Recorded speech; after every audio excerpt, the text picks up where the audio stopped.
নমস্কার বন্ধুরা, রিতা রকমারি রান্নাঘরে আপনাদের স্বাগত জানাই। আজ আমি বানিয়ে দেখাবো লোটে মাছের ঝাল। আমার লাগছে উপকরণ: লোটে মাছ 500 নিয়েছি, আপনাদের যতটা প্রয়োজন ততটা নেবেন। পেঁয়াজ কুচি, লঙ্কা বাটা, রসুন বাটা, লাল লঙ্কার গুঁড়ো, হলুদ, কাশ্মীরি লঙ্কার গুঁড়ো, কাঁচা লঙ্কা, নুন, জিরের গুঁড়ো, সর্ষের তেল, ধনে পাতা কুচি, রসুন কুচি, তেজপাতা, কালো জিরে। প্রথমে লোটে মাছগুলোকে নুন হলুদ দিয়ে মাখিয়ে রাখবো।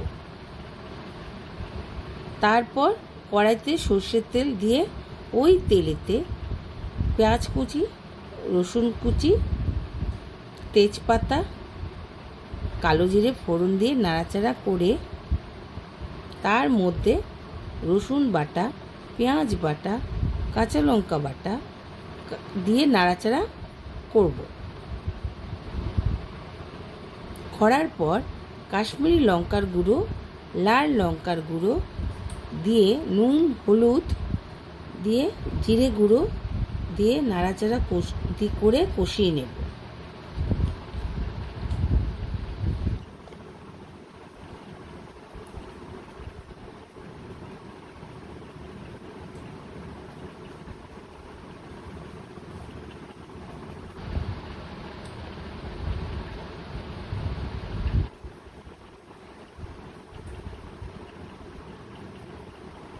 কষিয়ে নেওয়ার পর লোটে মাছগুলো ছেড়ে দেব কড়াইতে, দিয়ে নাড়াচাড়া করে ঢাকনা দিয়ে একটা ঢেকে দেব।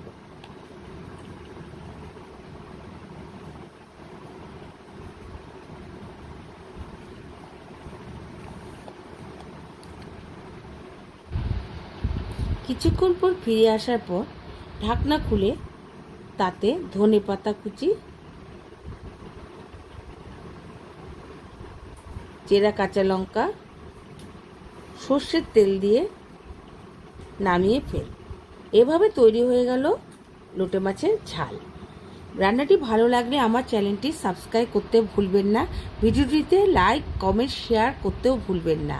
আবার দেখা হবে আগামীকাল কোনো নতুন রেসিপি।